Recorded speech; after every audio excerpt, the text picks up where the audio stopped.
Why the hell are you thinking of ditching your daughter's wedding celebration? The angry yell of a young woman can be heard over the phone. I did indeed receive the wedding invitation 3 months ago, but I thought I properly sent back not attending. Yet the woman is fuming, claiming that because I bailed at the last minute, the ceremony was ruined, and I should take responsibility. Confused, I repeatedly explained that I had told my absence. However, the woman's response was something I did not anticipate at all. My name is Alicia. I have a childhood friend named Mike who lived next door, and our families have been close since we were kids. Mike, 2 years older than me, moved away for college and after graduating got a job at a big company in New York. I went to a local college and got a job at a small local company. Soon after, Mike got married to a college classmate, and I attended the wedding as a friend of Mike's. 3 years into their marriage, they had a daughter. Their daughter's name is Bella. They sent me pictures and videos, and Bella was very cute. Mike has good features, so I thought Bella took after him. Their noses were very similar, and Mike seemed to adore Bella to the point of spoiling her. His wife seemed to be a kind person, and Mike seemed to be living a happy life. Everything seemed to be going smoothly, but 2 years after Bella's birth, Mike surprisingly divorced his wife and came back home with Bella. The reason for the divorce was his wife's infidelity. Apparently, she had been having an affair with her ex-boyfriend for about a year, and Mike could not forgive her. He obtained custody of Bella and returned home. Alicia, it's been a while. I still can't believe my wife was cheating. I went to see Mike after he returned home, but he had lost weight due to the shock of the divorce and was extremely depressed. He couldn't get over it, calling his ex-wife a lowlife for cheating and expressing resentment towards her. Even though he was doing his best as a father, Bella, still only 2 years old, was missing her mother and crying a lot. Worried about Mike and Bella, my family visited them regularly, provided emotional support to Mike, and helped take care of Bella. Over time, Mike gradually regained his spirits. Around the time Bella started kindergarten, she started calling me Mom. Because I saw Bella frequently and often looked after her, she became very attached to me. People around me said Bella needed a mother, and since I hadn't had a boyfriend in a long time, I decided to marry Mike for Bella's sake. I didn't have romantic feelings for Mike, but our parents were good friends, and with strong persuasion from those around me, I felt more swept up into the marriage. Still, once I decided to get married, I made a strong vow to take care of Mike and Bella with all of my heart. We rented a condo a little away from our parents' homes and started our new life as a family of 3. I had been working hard as a full-time employee at a local company, but I quit my job to dedicate myself to childcare, as Mike wished, and became a stay-at-home mom. With support from both families, Bella grew up healthy and vigorous. We had our share of difficulties, but the 3 of us were living happily. However, when Bella was in 5th grade, Mike had to resign from the major company he had been working for. He was forced to take the blame for a problem caused by his boss at the company. Even though he pleaded innocent, his boss's influence was powerful, and it seemed that nobody wanted to help him for fear of getting involved. After quitting his job, Mike, who was an excellent worker, was able to find a new job at a small local business in his hometown right away, but his salary was drastically reduced. When the family's finances tightened and we couldn't afford the rent for our current apartment anymore, we decided to move to a cheaper, older, and smaller one. I begged to return to my previous company and started working desperately to earn Bella's tuition. Our parents offered to help, but they were both living on their pensions and barely scraping by every month. Their house is small and there's no room for us to live together, so we can only accept their good intentions. I tried my best to manage our family budget frugally so that the 3 of us could live healthily. But Bella, who knew our previous carefree life, could not accept the gap between that and our current reality and began to take it out on me. "If only Mom could earn more money," she said, and unbelievably, Mike sided with Bella.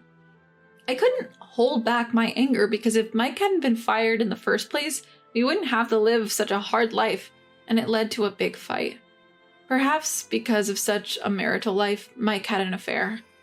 Bella was now in her sophomore year of high school, just old enough to choose which parent to live with, but still needing a guardian. Comparing to his previous job at a large company, Mike's salary had been extremely reduced, but it was still higher than mine. Thinking about Bella's future, I thought it would be best to leave it to Mike. When I consulted with her, Bella herself, returning from school, said she would go with her father. I live with Dad and my new mom. My new mom is unlike you. She is a rich lady. Plus, she started her own company and is popular as the beautiful CEO everyone's talking about. Being with you is just poverty-stricken and you're a stranger without a blood tie, right? It's okay to live miserably alone in the shabby apartment forever, isn't it? Bella was already calling Mike's mistress Mom. I was speechless at Bella's unbelievable insults and calling me you. Just then, Mike came home with his mistress. True to the name of the beautiful CEO everyone's talking about, the mistress, who introduced herself as Kathy, was a very beautiful woman.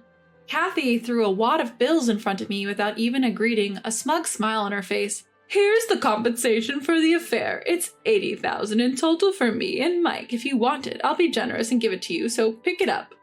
In my anger, I wanted to throw it back at her, but I took a deep breath and picked up the bills. Then Mike and Bella pointed at me and laughed rudely, saying I was vulgar and poor. Kathy, with a triumphant look on her face, said, So we've settled. All you need to do is write a divorce paper right away and never show up in front of us again. We've even paid the compensation, so don't bother us with a lawsuit later. With that, the three of them left, laughing at me. I clenched the wad of bills tightly. I wanted to retort, and I felt like slapping all three of them in the face. However, considering it as alimony for two people, $80,000 was higher than the going rate. I realized that I wouldn't be able to win that amount even if I took it to court, so I decided to use the money to start my life anew. And so, 8 years later, I had forgotten about Mike and Bella completely while living a busy life. One day, out of the blue, my parents told me that an invitation to a wedding had arrived at their home. Apparently, it was addressed to me from Bella. When I looked at the actual invitation, the part that said unable to attend had been crossed out and attending was already circled. My parents said that it had been that way from the beginning, and feeling a bit creeped out, I rewrote unable to attend and mailed it back. I could have ignored it, but I thought it would be a hassle for the venue if the number of guests wasn't settled. 3 months later, during work, a colleague told me that a woman claiming to be my daughter was on the line for me. Could it be Bella? When I picked up the phone, Bella on the other end was so furious that she started yelling at me as soon as I took her off hold. How could you ditch my wedding, Mom? I instinctively pulled the phone away from my ear due to her loud, angry voice. Even then, Bella continued to yell. My wedding is ruined because of you. Listen, I don't have a daughter. Can you stop calling me? Huh? What are you talking about, Mom? We're family, right? Forgetting all about what happened 8 years ago, Bella laughed in a high-pitched voice. When I responded with a deep sigh, she started asking for money. Hey, Mom, your company is doing pretty well right now, isn't it? So you must be making a good salary. I'm struggling financially because my husband is asking for alimony. You'll help me out, right? Because your daughter's in trouble? Like I said, I don't have a daughter. If you're having trouble with money, you should talk to your rich and beautiful mom. When I responded like that, Bella started going on and on about how hard her life is now. It all started with a magazine.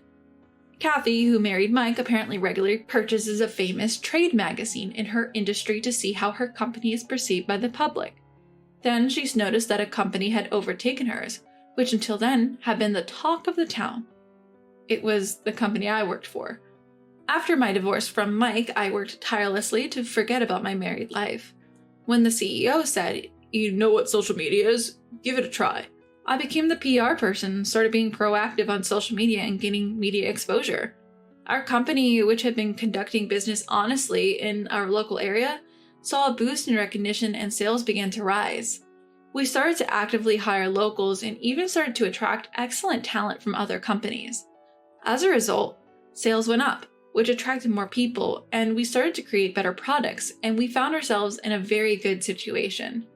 This seemed to be a huge blow to Kathy, and she seemed desperate to surpass our company. However, it wasn't a clever strategy to boost their own sales, but rather by bad-mouthing me to their clients, saying, "A company that hires such a woman can't be good," as a means to pull us down. The staff were shocked that the competent CEO suddenly became emotional and started to meddle in the management with personal feelings. It seemed that many people who voiced their opinions were either demoted or fired. As a result, talented people started to leave Kathy's company, and it was also suspected and avoided by other companies. Before we knew it, a big gap had opened up between her company and ours. Unable to acknowledge this, Kathy began to lash out at Mike and Bella, and it seemed that Bella and the others did not see any value in Kathy, who was not wealthy. At home, it seemed that they were living a life where angry voices were constantly resounding. Unable to bear such days, Mike and Bella would find people who work at the same company as me and say, "I want to start over with Alicia, but Kathy is getting in the way," apparently crying. But most of the employees of the company are locals, and among the new hires there are also people who got fired from Kathy's company. Naturally, everyone knew about my relationship with Mike, so they were not treated by anyone as a shameless parent and child. Despite this, the two of them who wanted to get close to me again by any means thought if they invited me to Bella's wedding, I would not be able to decline, so they sent an invitation.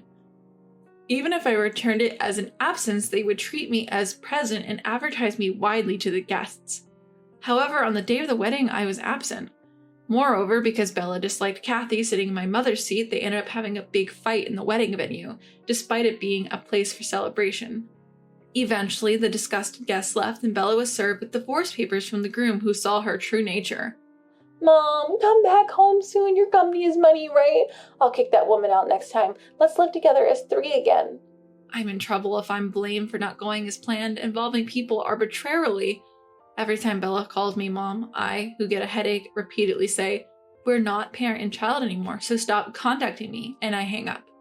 But since they keep calling over and over again, I consulted my boss and registered not only Bella's but also Mike's phone number as a nuisance call to the company. Perhaps they didn't have the leeway to call from a different number. I was able to have peace during working hours.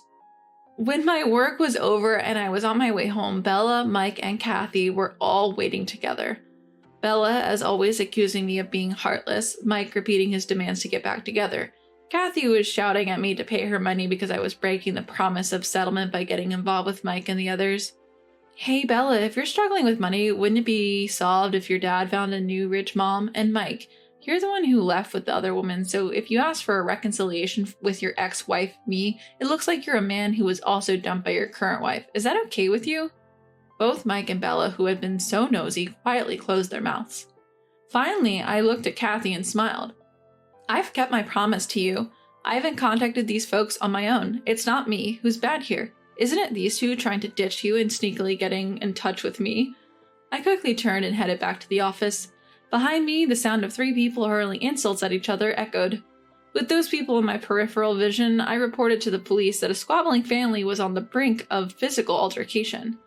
On the way home via a different route, I also contacted my parents' house to inform them that the actions of the three were becoming more intense. It just so happened, Mike's parents were also at home and responded with a reassuring, "If they show their faces, we'll give them a good beating." I asked them, "Please don't hit them, just keep the doors locked and avoid meeting them," before ending the call. When I went to work the next day, many people asked if I was okay. Apparently, after I left, the three really got into a brawl, and many police officers had to rush over in their patrol cars. Even with the arrival of the police, the trio remained agitated and didn't care about the attention they were garnering. Eventually, they were each put in a patrol car and reasoned with, but given it was rush hour, many people ended up witnessing the scene. Among them were Kathy's company employees and partners, resulted in several deals being called off. Kathy, a headstrong businesswoman who was so engrossed in her resentment towards me that she neglected her business, ended up bankrupt. Being a wealthy heiress, she seemed to have sought her parents' help, but was apparently told to take her responsibility for her actions and left to fend for herself. While Kathy was sorting out her business, Mike quickly took Bella and got divorced.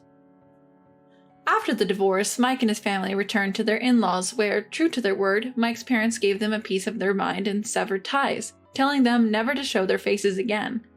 Since the people around our parents' home knew us well, they felt uncomfortable and quickly moved to a different town. He was dismissed after a string of unauthorized absences, having run off without even submitting a resignation notice. Bella seems to be working at her job, but is struggling to repay the wedding costs that were demanded by the groom she had left high and dry. All three of them came to my workplace, but my understanding bosses and colleagues protected me, and my subordinates quickly reported them.